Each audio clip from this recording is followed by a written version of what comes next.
Okay, so we're going to start with this. I don't give a fuck what Brad Mondo does in his personal or private life. And I am going to emphasize the words personal and private. Go through my content about him. All of my content where I discuss Brad Mondo, I'm discussing the fact that he doesn't know what he's talking about, or I'm correcting the information he's put in a tutorial or in an explanation video, because I understand the risks involved in what he's encouraging people to do at home wrongly. And because I am somebody that's been able to get millions of views and his followers haven't been able to get my account taken down, he decided to block me over it. I've watched other stylists get taken down left and right. He blocked me here and he blocked me on Instagram, meaning he had to go out of his way. And since January of last year, when I made a video telling him like, hey, look, I'm happy for your new journey. You want to do other things and not be known as the hair guy, which you're not qualified for anyway. You go do that. I'm all for you. But just remember, anytime you do a tutorial or put out information, I'll be there to correct it. So all he's really done is reposted old tutorials that I've already taken apart. He wants to explain how to use his product. Boo, have fun. Have fun with your YouTube merch. I bet you can make a killing on the TikTok shop. But when you start platforming your orientation in such an ambiguous way for views, clicks, likes, whatever, I'm going to have something to say. I've been out for 25 years and I've been an LGBTQ activist for just as long.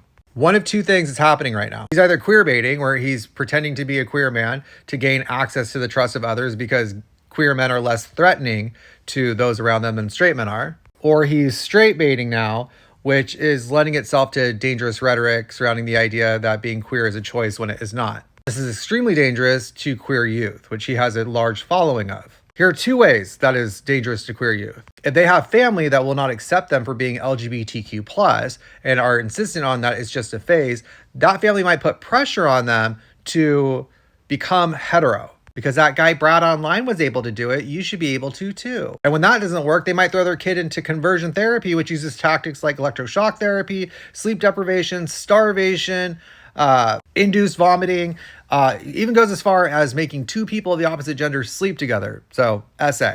It attaches PTSD to the natural urge, impulse, inclination that LGBTQ+ people experience in similar ways that hetero people experience their hetero inclinations, impulses, urges. Doesn't stop people from being LGBTQ+, it just attaches PTSD to it.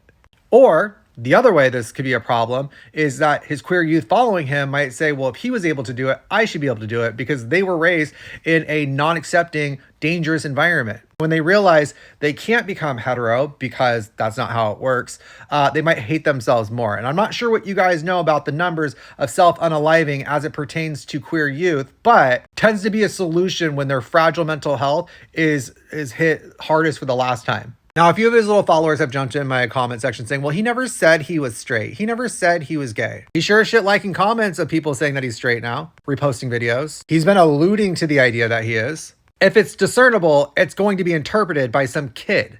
Not to mention he makes a video talking about how, oh, his old voice where it appears that he's queer was just all an acted character and that this is his real voice now. And he like tries to deepen it and talk in shorter, like explain that away.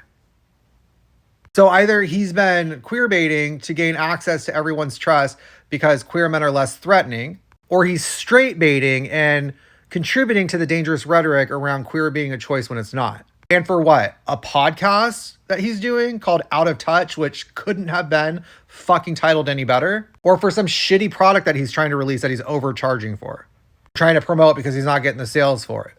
There is no one way you could tell me that what he's doing is okay. If you guys want to gas him up for the way he looks right now and be like, oh, you look super hot and all that, go for it. And I hope it makes him feel good. Honestly, I don't care about that. What I care about is the fact that he's alluding to or playing this game of ambiguity around the idea of him being straight all of a sudden, or that he may have never been queer in the first place. What I also have a problem with is that now because he looks straight, that's more attractive to everybody. Because that also has its own effects on the LGBTQ+ community. And I know the defense behind this is going to be driven by an inability to navigate a parasocial relationship in a healthy way.